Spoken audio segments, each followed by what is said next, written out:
যোৱাকালি আপোনালোক সকলোৱে হয়তো যোৰহাট চিনামৰাত থকা যি কাৰ্মেল স্কুল সেই স্কুলৰ বিষয়ে কিছুমান কথা শুনিবলৈ পাইছে যে সেই স্কুলখনত কিছুমান ছাত্ৰ ছাত্ৰী গৰমত ঢলি পৰিছে আৰু উৰা বাতৰি ওলাইছে যে তাৰ কোনোবা এজন ষ্টুডেণ্টৰ মৃত্যু হৈছে বা তেনেকুৱা কিবা বুলি উৰা বাতৰি ওলাইছে।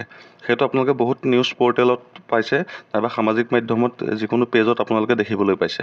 কিন্তু আচলতে কথাবিলাক কিমান সত্য এজন অভিভাৱক হিচাপে সেই কথাখিনি আপোনালোকৰ আগত দাঙি ধৰিবলৈ বিচাৰিলোঁ। কাৰ্মেল স্কুলৰ আন্তঃগাঁথনি নজনাসকলে যিসকলে স্কুলৰ মাত্ৰ বাউণ্ডেৰীটো বাহিৰৰ পৰা দেখিছে, ভিতৰ খচৰাৰ বিষয়ে একোৱেই নাজানে, সেই তেনেসকল মানুহে এই বিষয়টোৰ ওপৰত বেছিকৈ মাত মতা দেখা গৈছে। এজন বা দুজন অভিভাৱকৰ যি মতামত, সেই মতামতৰ ওপৰত ভিত্তি কৰি এখন ইমান পুৰণিকলীয়া স্কুল, এখন প্ৰতিষ্ঠিত স্কুল আৰু বহু পুৰণি স্কুল যোৰহাটত আৰু বহুত নাম থকা স্কুল, সেই স্কুলখনৰ ওপৰত এনেকুৱা ধৰণৰ যি অভিযোগ, সেই অভিযোগ অনাটো একেবাৰে উচিত হোৱা নাই। কাৰণ এজন বা দুজন অভিভাৱক লাগিলে তেওঁলোক যিয়েই নহওক, তেওঁলোক যিমানেই ডাঙৰ মানুহ নহওক, তেওঁলোকৰ ওপৰত ভিত্তি কৰি স্কুল এখনৰ ওপৰত অভিযোগ অনাটো কেতিয়াও উচিত নহয়। কোনো অভিভাৱকে কোৱা শুনিলোঁ যে স্কুলখনত ইমান টকা ফিজ দিছোঁ বা ইমান টকা এডমিশ্যনৰ কাৰণে খৰচ কৰিছোঁ, ইমান টকা দিব লগা হৈছে। পানী কিমান দ সিমানটো আপোনালোক জানিয়েইতো জাপ মাৰি দিছে, গতিকে ইয়াৰ পাছত কৈ লাভ নাই। আৰু স্কুলখনত যি টকা লোৱা হয় বা যি ফিজ লোৱা হয়, সেই ফিজৰ বিপৰীতে স্কুলখনৰ ভিতৰত আচলতে সিমানখিনি সুবিধা আছে নে নাই সম্পূৰ্ণকৈ জানি লোৱাটো অতি দৰকাৰ। আন অভিভাৱকৰ সন্তানৰ দৰে মোৰো সন্তানে তাত সেইখন স্কুলতে অধ্যয়ন কৰি আছে বহু বছৰৰ পৰা। তো আজিলৈকে ইমান বছৰে কিন্তু সেই স্কুলখনৰ পৰা কোনো ধৰণৰ একো অশান্তি পোৱা নাই বা একো আমনি পোৱা নাই। সেই স্কুলখনৰ ওপৰত যিদৰে অভিযোগ আনিছে যে সেই স্কুলখনৰ ভিতৰত জেনেৰেটৰৰ ব্যৱস্থা নাই, কথাটো তেনেকুৱা নহয়। দুটাকৈ জেনেৰেটৰ স্কুলৰ ভিতৰত আছে। আপোনালোকে ভালকৈ অনুসন্ধান কৰিলেই গম পাব যে স্কুলখনৰ ছাত্ৰ ছাত্ৰীসকলৰ পৰা যিটো ফিজ লোৱা হয়, সেই ফিজটোৰ ভিতৰত কিন্তু যি শিক্ষা দান কৰে তেওঁলোকে, নিজৰ যি পাঠ্যক্ৰম, সেই পাঠ্যক্ৰমৰ উপৰিও যিখিনি এক্সট্ৰা এক্টিভিটিজ আছে, ফিজিকেল এক্টিভিটিজকে আদি কৰি যিখিনি আছে, সেই এক্সট্ৰাখিনিও কিন্তু সেই ফিজটোৰ ভিতৰতে সোমাই আছে। সেইটো হ'লে কোনো উল্লেখ নকৰে।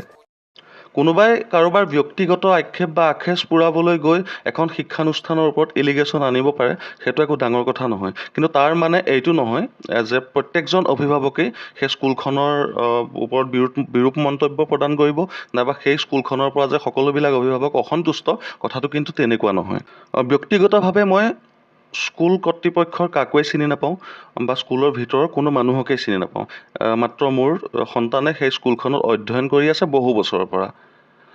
তথাপিও এখন স্কুলৰ ওপৰত তেনেকৈ এলিগেশ্যন আনোতেই বা তেনেকৈ অভিযোগ আনোতেই ইয়াৰ ওপৰতে মাত মাতি দিয়াটো বা হয় ভয় দিয়াটো একেবাৰে যুক্তিসংগত কথা নহয়।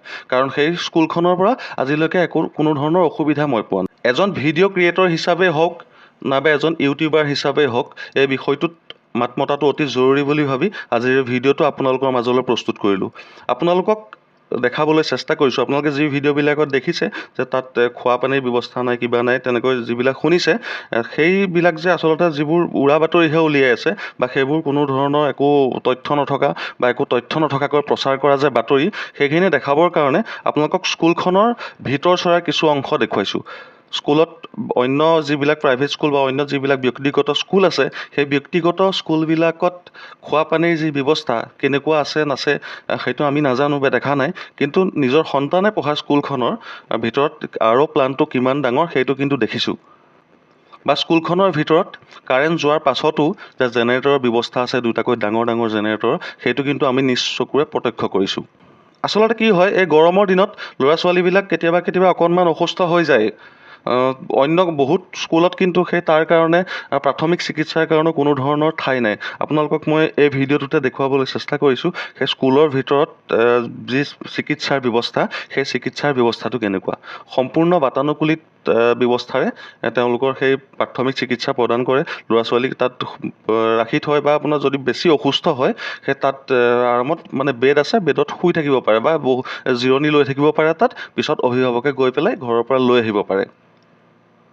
আৰু যি ক্লাছৰুমৰ কথা কয় যে বেছি গৰম বা তেনেকুৱা বুলি বা তাত কোনো ধৰণৰ কাৰেণ্টৰ ব্যৱস্থা বা ফেনৰ ব্যৱস্থা নাই বুলি, এটা সৰু ক্লাছৰুমতে ধৰি লওক 40জন বা 35জন ল'ৰা ছোৱালী বহা এটা ৰুমতে কিন্তু 5খন বা 6খনকৈ ফেন আছে। আৰু ডাঙৰ যিবিলাক ক্লাছৰুম সেইবিলাকত 12-13খনকৈ ফেন আছে। আপোনালোকক মই কেইখনমান ফটোৰ যোগেদি স্কুলখনৰ আন্তঃগাঁথনিটোৰ বিষয়ে অকণমান বুজাবলৈ চেষ্টা কৰিছোঁ। ফটোকেইখন চালে আপোনালোকে গম পাব যে স্কুলখনৰ ভিতৰ চৰাটো আচলতে যিদৰে তেওঁলোকে অভিযোগ আনিছে সেই অভিযোগ দিয়াৰ নিচিনা হয় জানো, সেইটো আপোনালোকে ফটোকেইখন চালেই বুজি পাব। কিছুমান কোনো ধৰণৰ যুক্তি নথকা কথা নাইবা কোনো তথ্য নথকা, কোনো সত্য তথ্য হাতত নথকাকৈ প্ৰচাৰ কৰি দিয়া কথাবোৰ যে সঁচা হ'বই লাগিব তেনেকুৱা ধৰণৰ কোনো কথা নাই। এজন দুজন অভিভাৱক কিবা কাৰণত বিতুষ্ট হ'ব পাৰে, কিবা কাৰণত তেওঁলোকে সেই স্কুলখনৰ প্ৰতি অসন্তুষ্টি প্ৰকাশ কৰিব পাৰে, সেইটো কোনো ডাঙৰ কথা নহয়। সেইটো প্ৰতিখন স্কুলতে বা প্ৰতি ঠাইতে নিজৰ ঘৰখনৰ ভিতৰতো হয়। আপোনাৰ নিজৰ ঘৰখনো যদি ভালকৈ চালি জাৰি চায় তেতিয়াও তেনেধৰণৰ দুই এক ঘটনা দেখা যায়। কিন্তু সেই স্কুলখনৰ প্ৰতি দুই এজন মানুহ অসন্তুষ্ট হ'ল বুলিয়ে, দুই এজন অভিভাৱক অসন্তুষ্ট হ'ল বুলিয়ে সমগ্ৰ ইমানখিনি ল'ৰা ছোৱালী আছে, সেই ল'ৰা ছোৱালীৰ প্ৰত্যেকজন অভিভাৱক যে অসন্তুষ্ট সেইটো কিন্তু নহয়। সেইকাৰণে সত্যটো সদায় সত্য বুলি ক'বই লাগিব। এজন ভিডিঅ' ক্ৰিয়েটৰ হিচাপে মই সেই গোটেই সত্যখিনি আপোনালোকৰ মাজলৈ লৈ আহিলোঁ। গতিকে এখন যি ঐতিহ্যমণ্ডিত বা নাম জ্বলা এখন পুৰণি স্কুল, সেই যি স্কুলখনৰ ওপৰত একাংশই কিছুমান বদনাম আনিবলৈ চেষ্টা কৰিছে, সেই আনিব খোজা যিখিনি অভিযোগ, সেই অভিযোগখিনি যে মিছা সেইটো প্ৰমাণ কৰিবৰ কাৰণে আপোনালোকৰ মাজলৈ এই ভিডিঅ'টো আগবঢ়াই দিলোঁ। যদি ভিডিঅ'টো আপোনালোকে মোৰ তথ্যখিনি ভাল পালে তেন্তে ভিডিঅ'টো অকণমান শ্বেয়াৰ কৰি দিব।